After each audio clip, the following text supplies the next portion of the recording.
In the context of performance measure in the private equity industry, are you able to actually comment or explain the common phrase, you can't eat IRR? Yes, well, investors often joke about the inability to eat IRR. And originally, I think this sentence means investors are looking for cash returns, and IRR are not necessarily always related to cash returns. Now, there are a variety of methodological challenges with the IRR measure as such.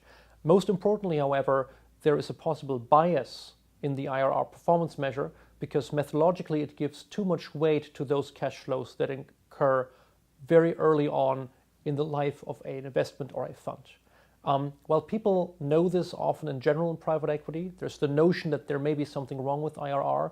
Very few realize actually how important and how widespread this performance distortion is. We designed a study analyzing several thousands of private equity transactions in our database here at HSC, for which we have exact information on all of the underlying cash flows.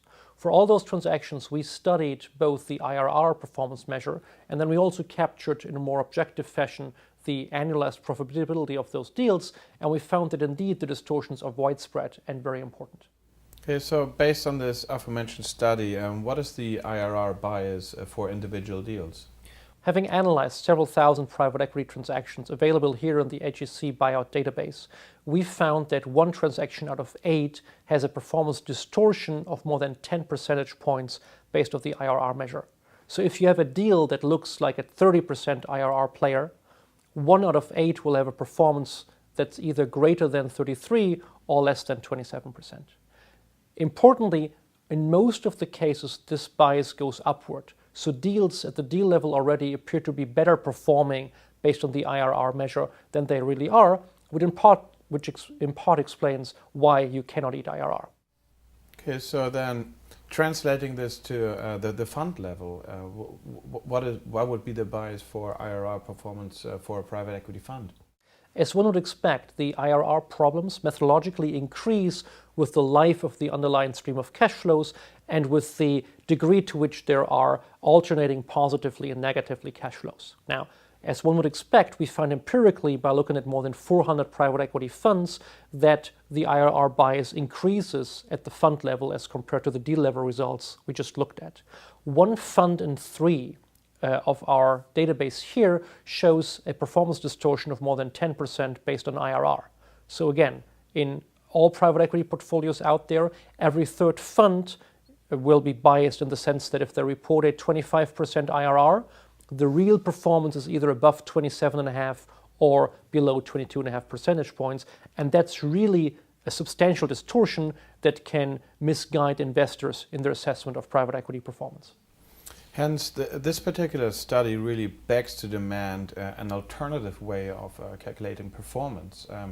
Rather than using IRR as a measure, are there any alternatives by which private equity can measure its performance? The good news for the industry is that there are relatively easy ways to improve performance measurement, and one can actually ask himself why those improved measures have not found more widespread adoption. There are about a dozen different variations and improvements of the IRR methodology that I know about.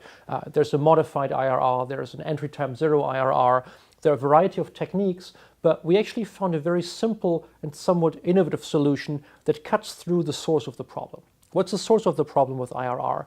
When looking at a private equity deal, or even more interestingly, a private equity fund, we know that money is invested gradually over time.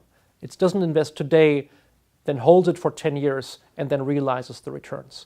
As money is gradually put to work and deals are gradually sold out of this fund, in essence, every performance measure like an IRR has to make some assumption about what that money is doing when it is not yet or no longer invested in private equity. We take a drastically different approach, and we actually don't worry about what the money is doing when it's not invested by this private equity fund. We measure how long the money was actually invested by this private equity fund and then calculate an annualized performance measure for this point in time. Let's take a simple example. You have a private equity investment that generates a 2.1x multiple. So you put 100 in, overall you get 210 back. We then ask the question, well, over the life of this entire fund, how long was the money really invested? Over a 10-year period, we would measure the capital weighted average date at which money was invested, and also the capital weighted average date until money came back.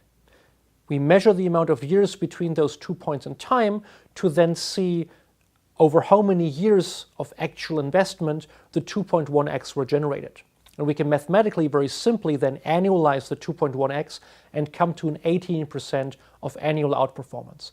That's an objective way to determine the annualized rate of return of a private equity investment, be it a deal, a fund, or an entire portfolio.